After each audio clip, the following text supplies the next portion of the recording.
on say what? I'm always saying that. Say what now? Say what? And it's on animals communication. Who loves animals? Yeah. Oh, God, I love it. Most things. What animals do you like? Zebra's. Dogs. Lions. Rabbits. Foxes. Ferrets. Oh, kangaroos are not. Kangaroos are. You haven't got them at home, have you? No. Kangaroos. Maybe kangaroos. Porcupine. But we all love animals, most of us do. We often talk about dogs and cats, whatever. They're just great pets to have around. They give you unconditional love. They make you laugh, and when you are you're not travelling well, they like to be with you. I know dogs have been used for a lot of things, in a lot of places, seeing eye dogs, police force, nursing homes, and hospitals too. They use dogs and cats in nursing homes to help with the elderly to smile, to talk a bit more, and with the health as well. And in hospitals, they use to help the patients and to help the owner to have their family pet in to make them feel better. Awesome. Okay guys, so I'm going to talk about the health benefits of owning a pet. So scientific studies have shown that petting an animal can significantly lower your blood pressure. It can decrease your risk of having a heart attack or a stroke. Animals are also fantastic for your mental health. They have shown to decrease depression, stress and anxiety. Having an animal present in a therapy session can calm the client, and they can be a kind of comfort and help and have the power to help traumatized people often open up about and cope with past abuse. So in my experience, Kelvin has definitely had a positive impact on my journey. There have been a couple of times where I can remember that he's completely changed my mood. For example, the first time was funny. Was I was having a meeting with Beth one afternoon where I started to become visibly upset. Kelvin was on the table and he just sat there and stared at me. It made me very uncomfortable. But he was clearly reacting to my emotional pain. Another time not too long ago, I was having a rough day, so I came to Bridge Builders and sat on the couch. Kelvin's reaction was priceless. He noticed that there was something wrong, so he jumped up onto my lap and tried to give me kisses, which I avoided the kiss. I don't know where that mouth been. What? It instantly lifted my mood and turned around my whole day. So I think we're lucky to have him as part of the organisation. Bless you. Bless you. That's a bit loud. Very nice. Let's kill them. I have two dogs. This one's Tinkerbell, and this one's Ringo. Ringo, Tinkerbell. Yes.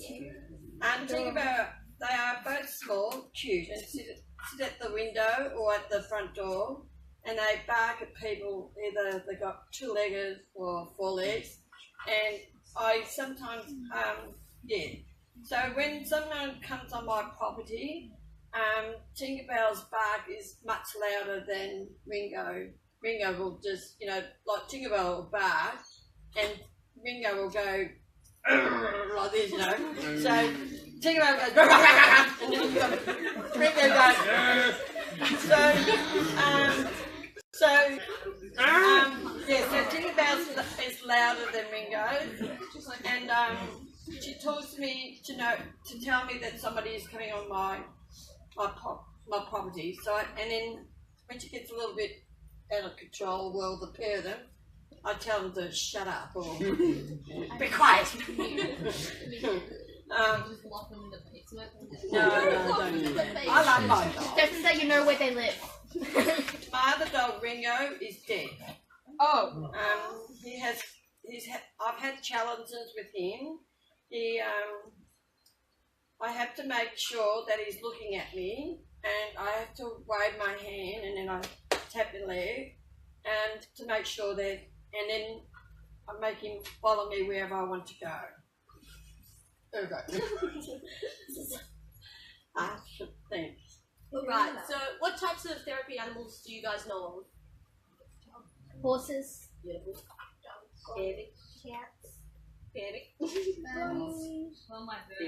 There you go. Lizards. Oh no, I don't like this.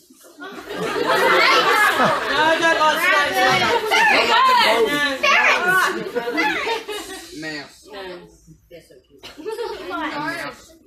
Okay, so the first one I'm going to talk about is dogs. So dogs are the most commonly used as a means of support. This can be physically through seeing eye dogs, or it can be emotionally. Like when a lot of veterans return from,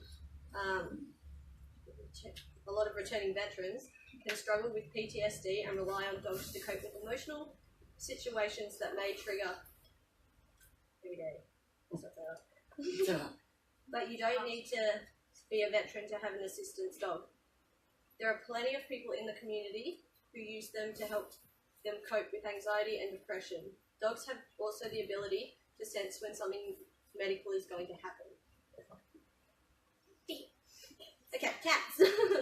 Cats have been used in therapy as well.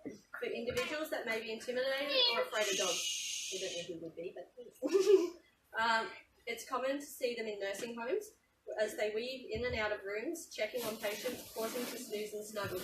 They also aid elderly suffering from dementia, which I thought was pretty sweet. The next one is horses. I like that one. This body one's cool. So horses, otherwise known as equine therapy, is popular among individuals with a multitude of negative behaviours. Caring for large animals requires your full attention and offers a break from whatever disruptive thought or behaviour can be taking place. Not only that, horses are being used to help people with learning disabilities. Learning the skill to care for a horse can build confidence and eases anxiety and impatience. It teaches an individual how to trust. It has also been scientifically proven to lower your blood pressure. I stuffed up the slide for sorry.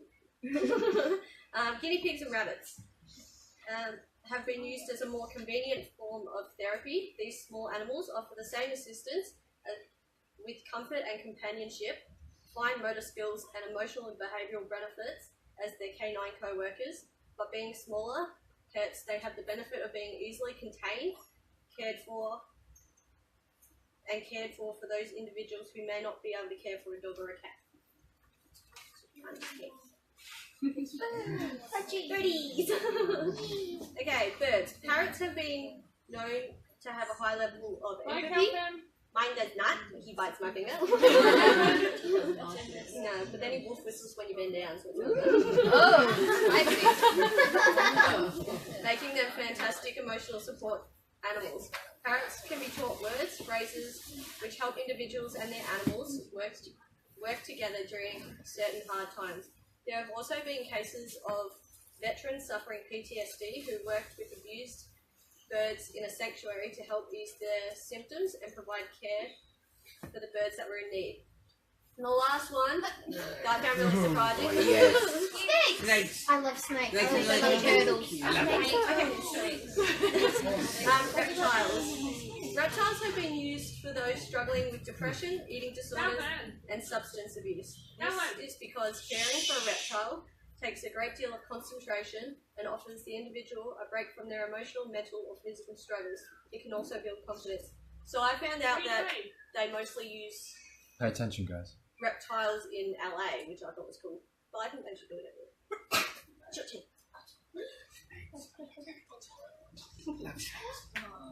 I didn't put real spiders on it. Who else? They should be even scarier than the real ones. I love spiders. I love most animals, right? Ones I don't like are snakes, rats, mice, lizards, and spiders. I know. Don't like them at all. I'm going to tell you a story. It happened to me last week. Anyway, it happened last week, and it was in the I was like doing my washing or something, and I came back and there's this big huntsman, right? Anyway, so I sat on my bed for a little while, and I thought, oh, there's no way I'm going to sleep in this damn room. So I slept on the couch. So the next day I go, no spider, but it came back. And then I sat on my bed watching it crawl around. And I said, oh. So another night on the couch, 2 nights, thank God it's comfortable. Anyway. So, I go to work all day and I come back. And it came back when I got home, and I texted Naomi and I said, "It's bloody back. The spider's back." But the first night I asked Stephen to get it, but it was too high up and it was too late. So I left it, and when it was there the second night or whatever, the second night, I slept out in the couch. When it came back during the day, I went to the toilet, and I thought, I'm not coming out there, and there was no way. And I waited for my little hero, Stephen. Stephen is my son, and I waited for him to come home from work, and so I got this little fly swat, so he went whack like this, and then it tells me that it has fallen down like it was drunk, and then he picked up the TV and killed it. Yeah, he killed it. No dead bloody spider in my house. I can kill even small ones, but big ones I Back in the book and put them outside. Oh, yeah. There was a big ass back in the corner of my room, and there was one above the stairs. Big as my head. Great. I like that spider. Yeah. So anyway. So the point of all this, besides spiders, right? Is that we all need animals of some kind in our life. It helps our anxiety or life just in general. So, when you go into your pet, talk about your loved pet and what impact it's done in your life, and what does it make you? When does it make you happy? And the funny things it's do. So I just want to say thank you for listening to me.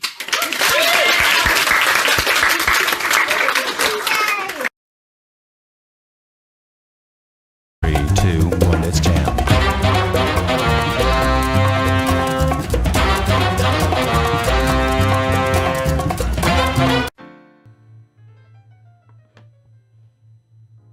Hello everyone, welcome back to this week's Bridge Builders News, this week being the 26th of February. Now, I'm not actually going to be in the news much this week. I've sort of outsourced all my work. Everybody else is doing my work for me this week, so that's a nice, lovely thing. But without any further ado, let's see what Phil has to say. Hey guys, thanks Tyler. Well guys, I'm here to talk to you about Wabab, which is coming up I think next week from memory, because it's the short month of course. Now the interesting part, a couple of years ago, is I joined a Harley owners group. And being part of the Harley owners group is you get your patches, you know, but you've got to do 3 months before you can actually get your patch. And then of course, you know, I've got the patch on the back of the vest as well, which is cool. And all that really is about belonging to that particular group. So I'm part of the Yarra Valley Harley owners group, or the Hog chapter, and it's a really cool thing when you turn up and then they give you your name badge, and so you've got your name, and then you're part of they call these rockers actually, or your patch. And so it's really cool. You rock up, everybody knows one another, and you can really identify as a group. And so when we go riding, there's 40, 50, 60 of us riding. Everybody knows one another. Even if you've only met for the first time, you've got your name badge, so everybody really says g'day to you. And so that's the same as we do at Bridge Builders. We want everyone to be patched. We want everybody to get their Bridge Builders t-shirt, their lanyard, and to be part of the team. And one of the reasons we ask you to wear it each week is so that we know your name, so don't have that awkward moment. And next week week, if you have been to Bridge Builders more than 4 times, so 4 times or more, we want you to sign up for WBAB. We want you to become part of the gang, you know, part of the club. So, and we want to patch you. So, I'm really encouraging you, if you have not yet done it, make an effort next Monday night, 6 o'clock in the boardroom, and we'll do WBAB. Want to be a bridge builder, and we'll give you a patch.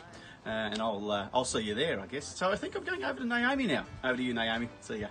Thanks, Phil. So, as you guys know, the 5 cent campaign is still happening. So if you've got a bucket, make sure you fill it up, bring it in, and tip it into one of our big barrels. If you don't have a bucket yet, come and see me. We've raised 40,000 5 cent pieces, which is equivalent to $2,000. So get in there, be a part of the fundraising, and over to you, Tamsin. Hi guys, hope you're all doing well. So we have the Bridge Builders Cabaret coming up soon on the 3rd of March.